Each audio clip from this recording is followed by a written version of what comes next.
ይገርማል። በቃ የት ሄድኩኝ? ጠቅላይ ሚኒስትር ጽህፈት ቤት። በቃ ጠቅላይ ሚኒስትሩን አገናኙኛል? አዎ። አባይና ቀይ ባህር። አዎ። እሺ። ይሄ አሁን ምን መሰለህ፣ ሰው ያልሰራውን ስራ እንዴት መስራት ይችላል?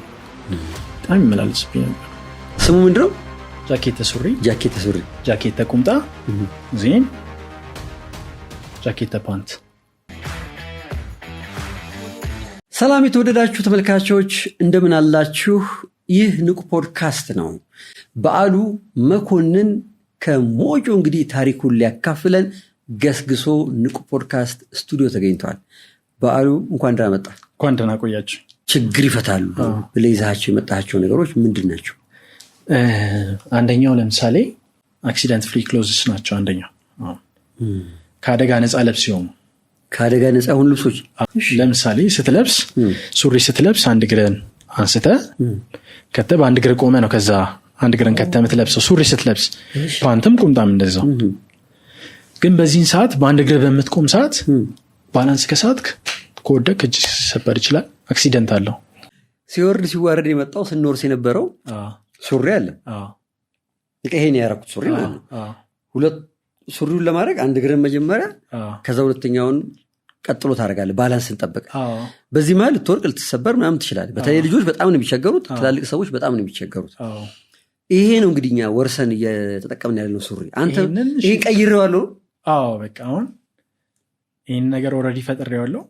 ፓተንተር ነው። አእምሯዊ ንብረት ባለስልጣን አስመዝግቤዋለሁ። አስመዝግበዋል? ይዘው መጥታለሁ? ይዘው መጥቻለሁ። እስኪ የት አለ? አክሲደንት ፍሪ ክሎዝስ የሚባሉት እነኚህ ናቸው። ከአደጋ ነፃ ልብሶች። ይሄ አሁን ጃኬት ሱሪ ይባላል። ጃኬት ሱሪ እንደ ጃኬት የምትለብሰው ሱሪ ማለት ነው።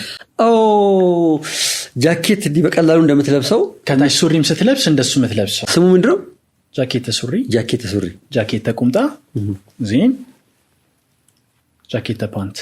ለብሼ ላሳይ ይችላል። እስኪ ያሳይ። ለብስ ለምሳሌ ጃኬት ነው ኦልሬዲ። በቃ ልብሱ ቀጥታ ቁምጣ የነበረው ጃኬት ሆነ ማለት ነው። ይሄንን ቀጥታ በዚህ ታመጣና ይሄንን አንስተ ቀጥታ በሁለት እግሬ እንደቆምኩኝ ማለት ነው። ይሄው ስለብሰው ይሄው ከዛ ይሄንን እግሬን ሳላነሳ ማለት ነው። እንደ ጃኬት ማለት ነው። ከታች የሚለበሰው እንደ ጃኬት ለበስኩት ማለት ነው። ኦልሬዲ በቃ እንዴ ገባ። ቀጥታ በቃ ለበስኩት። ገባ። አደጋ ነፃ እንደውም በሁለት እግር እንደቆምክ ቀጥታ ይሄንን ቁምጣ ለበስከው ማለት ነው። ስትለብስ ቀላል ነው፣ ስታወልቅ ቀላል ነው። ስታወልቀን እስኪወልቀው ቀጥታ ይሄንን ታውቀዋለህ። ይሄን ጃኬት ነው ለከው ማለት ነው። ወለቀ በቃ መልሰህ ከፈለግ ዘግታ አጣጥፈህ ማስቀመጥ ነው። ይሄንን መቁረጥ ይፈልጋል። ከቦክስ ውጪ ከገደብ ውጪ ማሰብ ይፈልጋል። ቦክስ። ይሄን እንዴት ነው ያሰብከው? እንዴት ነው ይመጣልህ? በጣም ጥሩ። አንድ ሰው ስራ ለመፍጠር የመጀመሪያው ችግር ማግኘት አለበት። ዜና ያገኘውን ችግር መፍትሄ መስጠት አለበት። ዜና ወደ ገንዘብ ሲለወጥ ብሎ ማሰብ አለበት። እኔ ልብስ ስለብስ በአንድ እግሬ ቆሜ ባላንስ ሊጥለኝ ሆነ። አንተ አንድ ቀን ወደ ገንዘብ ሱሪ ስታረግ ሊጥል ወደክ ወይስ ምንድነው? ሊጥለኝ ሆነ። ሊጥልህ አንገዳገደ። ሱሪ ልብሴንም ረገጥኩት። ስለብስ ሊጥለኝ ሆኖ ባላንስ አድርጌ ወደዚህ እግሬ አድርጌ ልብሱንም ረገጥኩት፣ አቆሸሽኩት። ልወርቅ ስል ማለት ነው። ችግር ሆነ አገኘሃት። ይችል ችግር ነው በቃ። እሺ ችግር በወድቅስ ችግር ነው። መፍትሄ በሁለት እግሬ ቆሜ መልበስ የምችለው ልብስ እሰራለሁ። እንዴት? ኢማጂኔሽን ነው። አንስታይን ይላል ኢማጂኔሽን ቤተር ዛን ናውሌጅ ይላል። በዚህ በምናብህ ቀጥታ እንደዚህ ሲሆን እንደዚህ ሲገባ እንደዚህ ሲሆን ጨረስኩት። ዜን ልብስ ቀጥታ ይሄ አሁን የወንድሜ ልብስ ነበር ቁንጣው። ይሄ ፓንቱ ለእኔ የተገዛ ነበር። ከዛ ይሄንን ደግሞ ገዛሁት። ቀጥታ ገዛው፣ ዚፕ ገዛው። ልብስ ሰፊ ጋር ሄጄ እንደዚህ አድርገው ቁረጠው፣ እንደዚህ ሰፋው፣ እንደዚህ አዘዝኩት፣ ሰፋው፣ ተወሰርኩኝ፣ ፓተንት ኦፊስ አስመዘግብ። አሁን በስም ተመዝግቧል። ከኔ ውጭ ማንም መስራት አይችልም። ምን ጥበቃ የሚያደርግልኝ አእምሯዊ ንብረት ባለስልጣን ነው። በኢትዮጵያ ፌዴራላዊ ዲሞክራሲያዊ ሪፐብሊክ የኢትዮጵያ አእምሯዊ ንብረት ባለስልጣን እንደዚህ አስገብተው የተመዘገበው ማለት ነው። በምስል ብሪፍ አድርገህ ስለዚህ አሁን ይሄንን ወደ ገበያ ለማስገባት ለማስመረት ገንዘብ ሊኖር ይገባል። አምርታለሁም ካል ገንዘብ ሊኖር ይገባል። ፋብሪካ ጋርመንት ትንሽ ለመስራት ማለት ነው። ስለዚህ ምንድነው አሁን እኔ የምፈልገው አብሮኝ መስራት የሚፈልግ ባለሀብት እፈልጋለሁ። ፓርትነር ሆኖ ካንተ ጋር እስከ 50% ከትርፍ ሼር ሰጠዋለሁ። አብሮ ፓርትነር ሆኖ የሚያስፈልገውን ገንዘብ ኢንቨስት አድርጎ አብሮ የሚሰራ ሰው የምፈልገው አብሮኝ ቢሊየነር መሆን የሚፈልግ ሰው አለው ትላለህ። አብሮ ቢሊየነር ከሆነ አለ። መጀመሪያ ጎበዝ አብሮ በመስራት አምናለሁ። ስልኮችን እናስቀምጣለን እዚህ ላይ እንዳንተ ፍላጎት ያላቸው መስራት የሚፈልጉ ከዚህ በፊት እንደዚህ አዲስ ነገሮችን ፈጥረው ውጤታማ ያደረጉ ሰዎች ይኖራሉ። መንገዱ ምንድነው እንደዚህ ብትሄድ እንደዚህ ብታረግ ብለው ሐሳብ መስጠት መንከርም ይቻላል። አብረን እንስራ ብሎ ፓርትነር መሆን ይቻላል። ከዚህ በተጨማሪ ያሉ ስራዎች ምንድናቸው? አሰብኩኝ በቃ በጣም ሰው ያልሰራውን ስራ እንዴት መስራት ይችላል በጣም ይመላለስብኝ ነበር። በማግስቱ እንደዚህ እንደለመደብኝ ካርድ ልፍቅ ልሞላ ሲሄድ ስክሪፕቶን ብራዘር ወስዶታል። ጥፍሬን ተቆርጬዋለሁ። በምን ልፋቀው? በጥፍሬ እንዳልፍቅ ካንሰር ያስይዛልና የሚል አንብቤያለሁ። ከዛ በቃ መጣልኝ ሀሳብ የሞባይል ካርድ መፋቂያ መኖር አለበት። ወረቀት ላይ ጨረስኩ። ዜን የዶዶራንት አልሙኒየሙን እሱን ቆርጬው በእሱ አጣጥፌ ምናምን ሰራሁት። ካርዷን ይትከተታለህ ከላይ ጫን ትላለህ። ስትጎትተው ካርዱ ይፋቃል። መልቲ ፐርፐዝ ናት። ቁልፍ መያዣም ናት። ካርድም ትፍቃለች። ካርዱን አስገብተህ ጫን ብለሃት መጎተት ነው። አልሙኒየሙን ማለት ነው። ከላይ ጫን ትለዋለህ። ስትጎትተው ካርዱን ይፍቀዋል። ከዛ እሷን ፈጠርኩኝ። ወደ አእምሯዊ ንብረት ባለስልጣን ሄድኩ። አስመዘገብኩት። ሞባይል ካርድ መፋቂያው ላይ ፕሪንት ተደርጎ ለምሳሌ በፊት ምርጫ ቅስቀሳ ሲኖር እንዴት ነው ኢህአዴግ የሚያደርገው ሰዓት ላይ ንብ ምናምን ኮፍያ ምናምን ይሰጥ የለ ልክ እንደዛ ጠቅላይ ሚኒስትር ጽህፈት ቤት ሄድኩኝ። አብይን አግኝቸው አስረዳዋለሁ ብዬ ማለት ነው። ይገርማል። በቃ የት ሄድኩኝ? ጠቅላይ ሚኒስትር ጽህፈት ቤት በቃ ጠቅላይ ሚኒስትሩን አግኝቼ በቃ አስረዳቸውና ይሄንትን ምን ያክል ለነሱ እንደሚጠቅማቸው ጠቅላይ ሚኒስትሩን አገናኛል። ከዛ እሳቸውን ማግኘት ከፈለክ ድርጅት ሊኖር ይገባል።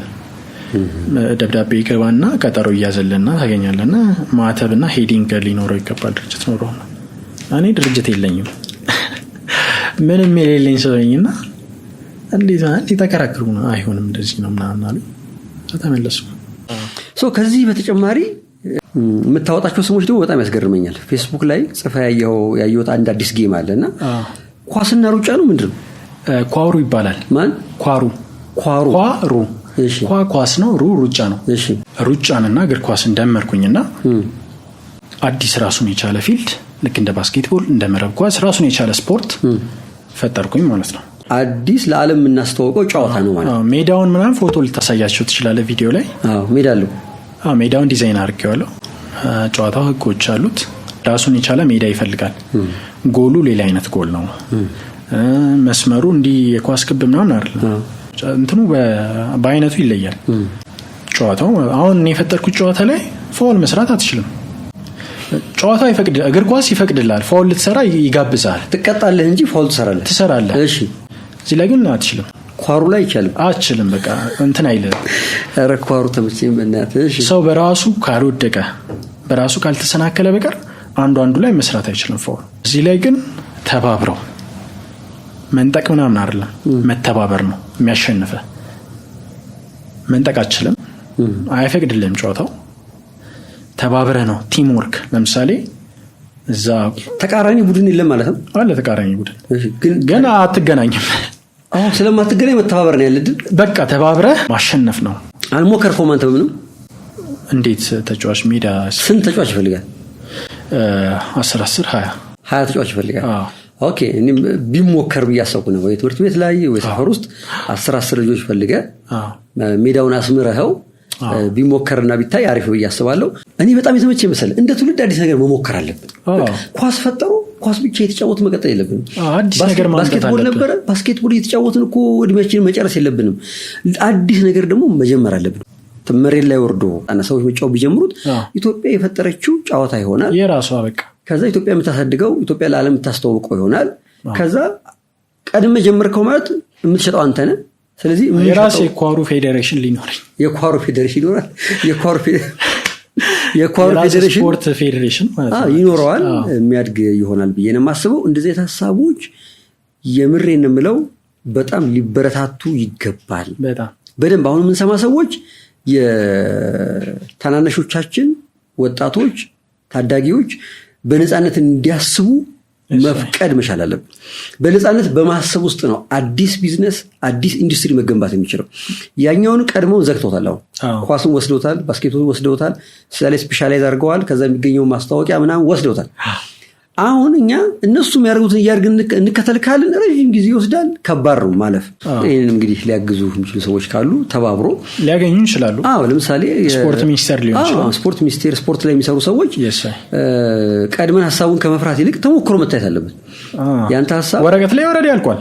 ተሞክሮ ታይቶ ተቀርጾ ምን አይነት ውጤት እንደሚያመጣ መታየት አለበት ብዬ አስባለሁ። ይህንንም ሊያግዙ የሚችሉ ሰዎች ካሉ እንግዲህ ከስር ባለው ቁጥር ደውለ እኔ ኳሩ ተመችቶኛል ተጫዋች ከተባለ አለሁ እኔ። ከዚህ በተጨማሪ ያሉ ስራዎች ምንድን ናቸው? ፍቅር ነን የሚባል ጌም ሾው ነው። ስሙ ለምሳሌ ፍቅር ነን። አንድ ሰው ፍቅር ነው የሚባለው ምህረት ሲያደርግ፣ ይቅርታ ሲጠይቅ፣ ጀብድ ህሊና ሲሰራ፣ የህሊና ጀብድ ሲፈጽም፣ መስዋዕትነት ሲከፍል እና ሰውን ሲያመሰግን ያ ሰው ፍቅር ነው። በቃ ገብቶሃል?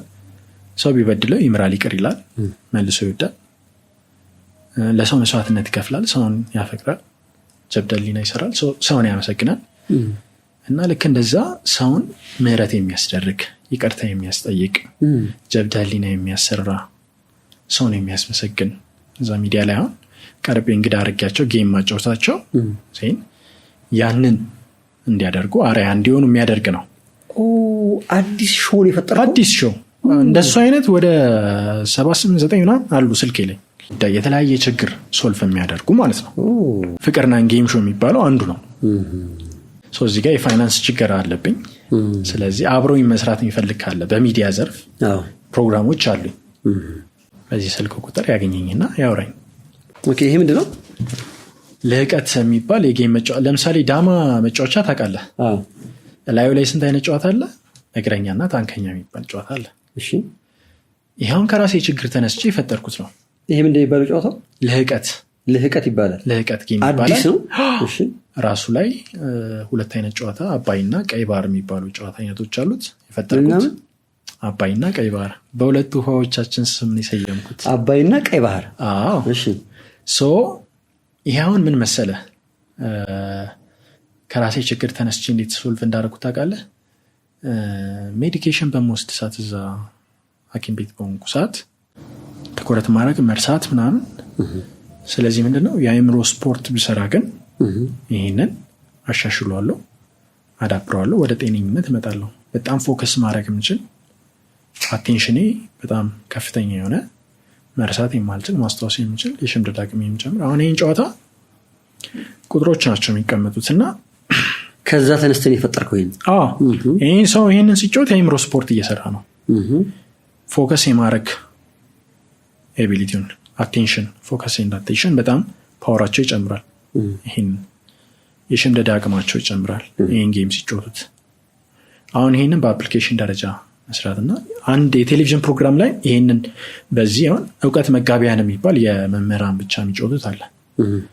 መምህራን በእድሜ ከፍ ያሉ የመርሳት ችግር እንዳያጋጥማቸው የአእምሮ ስፖርት በመስራት ጌም ያደርጋሉ። በዚህ ጌም ጨዋታ ማለት ነው።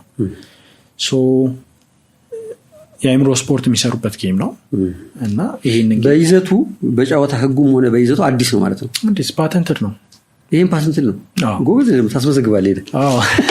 ይሄንን ጌም የሚፈልግ ካለ ኦልሬዲ እንጨት ቤት ነው እናሰርቼ ምናምን መሸጥ እችላለሁ ማለት ነው። ስለዚህ የኛ ተመልካች የሆኑ ግለሰቦችም መግዛት ይችላሉ። ባለሀብት ነበር የጠራኸው፣ አሁን ደግሞ ግለሰብ ነው። በቃ ይሄንን ለቤት ይፈልገዋለሁ ልጆች ይጫወቱበታል ወይ ለሆነ ጉዳይ ፈልገዋለሁ አባቴ ጋር ይጫወቱበታለሁ የሚል ሰው ካለ ቢደውልልህ ሰርተ ማቅረብ ትችላለህ። ህጉንም ልትነግረዋለህ ማለት ህጉንም በወረቀት ጽፌለት እንደገና ቪዲዮ ሰርቼ ከዛ እዚህ ቤቱ ቁጭ ብሎ እንጫወትበት ማድረግ ትችላለህ። ያሳይ ስለ መጽሐፍ አላወራን። ምን መጽሐፌ እንዴት መሰለህ ከጥያቄ ነው የተነሳሁት። ራሴ የሀገሪቷን ነባራዊ ሁኔታ አየሁትና በአንድ ወቅት ለኢትዮጵያ ሰላም ኢትዮጵያዊነት ብቻ ይበቃል ወይ? ከበቃ ኢትዮጵያዊነት ማለት ምን ማለት ነው? ካልበቃ ምን ይጨምር? አይዲዮሎጂ ነው። ለምሳሌ ይህን ጥያቄ ብጠይቅ ምን ትመልስልኛለህ? ለኢትዮጵያ ሰላም ኢትዮጵያዊነት ብቻ ይበቃል? አዎ ይበቃል ካልክ ኢትዮጵያዊነት ማለት ምን ማለት ነው? አይ አይበቃም ካልክ ምን ይጨምር? ረጅም ዓመት ነው ያሰብኩበት። ያው ነግሬያለሁ። ያን ኩዌስቸን አደረኩ በአይምሮዬ ይመላለሳል። ኦልሬዲ መጽሐፉን በአይምሮዬ ከጨረስኩት በኋላ ነው በ3-4 ወር ውስጥ ኖትፓድ ላይ ቁጭ ብዬ ጽፌ ጨረስኩት። ይሄን የሚመልስ ነው። ለምሳሌ አሁን ለኢትዮጵያ ሰላም ኢትዮጵያዊነት ብቻ ይበቃል ብዬ አምናለሁ። ስለዚህ ኢትዮጵያዊነት ምን ማለት ነው ካልከኝ ኢትዮጵያዊነት ምን ማለት ነው የሚለውን ዲፋይን ላደርግ የምችለው ኢትዮጵያ ውስጥ ያለው ህዝብ 97% ሃይማኖተኛ ምናምን ነው። ሃይማኖተኛ ነው ኦልሬዲ። ስለዚህ የሀገራዊ ማንነት አስተሳሰብን በራሴ መንገድ ዲፋይን ስትሳደርገው ኢትዮጵያዊነት ማለት ረጅም የጽድቅ መንገድ ነው። መነሻው ሰውነት፣ መድረሻው መንግስተ ሰማያት ወይም ጀነት። ስለዚህ በዚህ የጽድቅ መንገድ ለመጓዝ ትህትና፣ ቅንነት፣ ደግነት፣ ቸርነት፣ ታጋሽነት እና እነኚህ መልካምነት፣ በጎነት የሚባሉ ታማኝነት የህሊና ልብሶችን ደራርቦ በመልበስ ነው በዚህ የጽድቅ መንገድ መጓዝ የሚቻለው። ያለነኚህ ብርዱ ገዳይ ነው። ሰውን ከረጅም የጽድቅ መንገድ የሚያስወጡ እንቅፋት የሚሆነው ምንድነው? ማጣት የሚባል እክል አለ። ሰው ማጣቱን ሊገድለው የሚችለው የሆነ ስራ በመፍጠር የሆነ ችግር በመፍታት ሶሉሽን ሜከር በመሆን ነው። ገብቷል? ስለዚህ ሀገሪቷ ላይ የመፍትሄ ቀን እናክብር። ሀገር አቀፍ የመፍትሄ ቀን ሶሉሽን ዴይ። የመፍትሄ ቀን የምናከብረው እንዴት ነው? አንድ የተማረ ሰው ባለው እውቀት ባለው ልምድ የራሱን ችግር 1 ዓመት ምናምን ጊዜ ያለው ሰው ያንን ችግር ፈቶት በዛ ቀን የመፍትሄ ቀን በሚከበርበት ቀን ተማሪ በትምህርት ቤት ውስጥ ሊሆን ይችላል፣ ተማሪዎች በዩኒቨርሲቲ ደረጃ በስራ ደረጃ አሉ፣ በሰራተኝነት ማለት ነው። የተማሩ የሚባሉ ግለሰቦች በተማሩት ባላቸው እውቀት ችግር ፈልገው መፍታት አለባቸውና በዛ የመፍትሄ ቀን በሚከበርበት ቀን የፈቱትን ችግር ለምሳሌ ይሄንን አደጋ ምናምን ነገር ችግር አስቀርቻለሁ ፈትቻለሁ አይደል? ልክ አሁን በዛ በመፍትሄ ቀን ታላቅ ለምለው ለመምህሬ ሊሆን ይችላል፣ ለአለቃዬ ሊሆን ይችላል፣ ለእናት ለአባቴ ሊሆን ይችላል፣ ተማሪ ኮንኩ ለባለስልጣን ሊሆን ይችላል። ገብተዋል? ለነሱ ፕሬዘንት ማድረግበት ቀን ይህን ችግር ፈትቻለሁ። አሁን በሀገር አቀፍ ደረጃ የሚከበር በዓል እንዲሆን በቃ አዲስ ባህል በቃ ገብተዋል?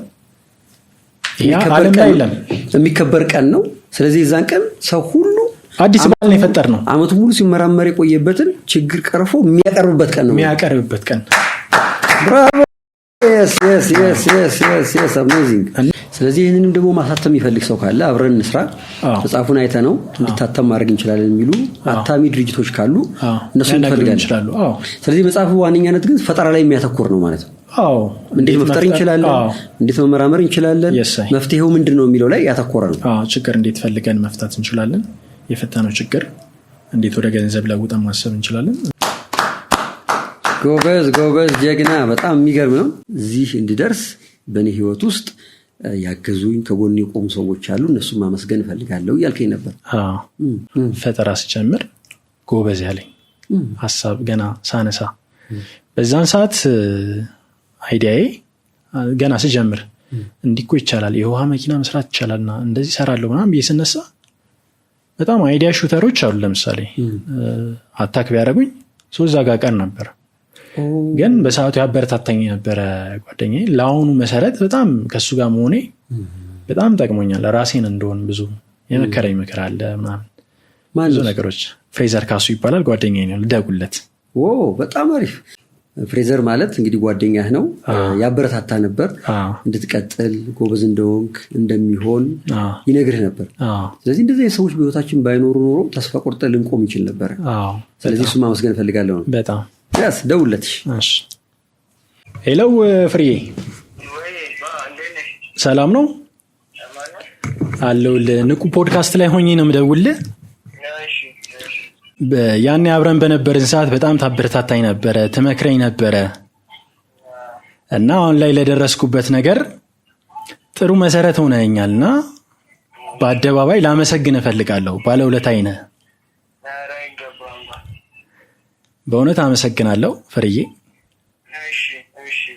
እሺ ሰላም፣ እንደምን አለ? ሰላም ነው አለው፣ እግዚአብሔር ይመስገን። እንግዲህ ታሪክህን እየነገረን ነበረ። ያኔ እንግዲህ ብዙ ሰዎች ሐሳቡ ላይ ገባቸው ይችላል፣ ሐሳቡ ላይ ደግፉት ይችላሉ። አንተ ግን በዛ ወቅት ደግሞ የሚነግርህን ሐሳብ ይሄን እናረጋለሁ ሲል እያበረታታኸው አይዞህ እያልክ መንገድ እያሳየኸው ነበርና ዛሬ ደግሞ እዚህ ደርሷል። ነገ ደግሞ ትልቅ ደረጃ እንደሚደርስ ግልጽ ነው። የጀመራቸው መንገዶች ያሳያሉ። ሐሳብ ብቻ ሳይሆን በእጁ የያዛቸው የሚያሳየን ነገር ይዞ መጥቶ ያለፈበትን መንገድ እየነገረን ነበርና በዚህ ጉዞ ውስጥ ደግሞ እሱን በማበረታታት መጀመሪያ ምንም ነገር እጁ ላይ ባልነበረበት ጊዜ ምንም ሳይጀምር ያበረታታው አንተ ነህና ሰዎች ሲጀምሩ ገና የሆነ ሐሳብ ይዘው ሲጀምሩ ማበረታታት ከጎናቸው መሆን ይጠበቅብናል። ለዚህ አርአያዎች እንዲበዙልን ስለምንፈልግ እኛም በንቁ ፖድካስት ስም ማመስገን እንፈልጋለን። ያኔ ግን ምን አይነት ጸባይ ነበረው? ያስቸግርህ ነበር? አዳዲስ ሐሳብ እያመጣል ማለት በጣም ደስ የሚል ነው። እኔ 11-12 ክፍል ነው የማውቀውና እኔ ደግሞ ኢንተርንሺፕ ላይ ነበር እዛው ስኳር ፋብሪካ ግቢ ውስጥ እና በቃ እኔ በትምህርት ከማውቀው በላይ ቲዮሬቲካል ነገሮችን የሚያነሳቸው ሀሳቦች በቃ ከአቅም በላይ ነበር። ኢቨን እኔን ይረዳኝ ነበር ለግቢ አይዲያ እንኳን ማለት ነው። እና ግን ያን የነበረበት ቫይብ ደግሞ እሱ የሆነ ጉርምስና እድሜ ያለ አይደል እንደሳ ላይ ስለነበረ የሆነ ለመጠቀም ሳይሆን ዝም ብሎ ነበር እንደ ጨዋታ የሚያነሳው ሀሳቦችን። ከዛ ሂደቱ ምናምን ሳይሆን በቃ ወደፊት በጣም የሚገርም ነገር እንዲሁ ያስታውቅ ነበር እና ሁሌም የተሻለ እና አዳዲስ ነገሮችን ይናገራል።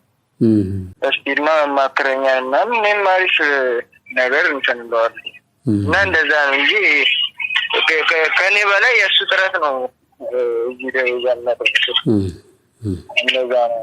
ሐሳባቸውን እንዲቀጥሉበት ማበረታታት፣ መንገድ ማሳየት እንደ ባህል ሊኖርና ሊያብብ ሊያድግ የሚገባው ነገር ነው ብለን እናምናለን።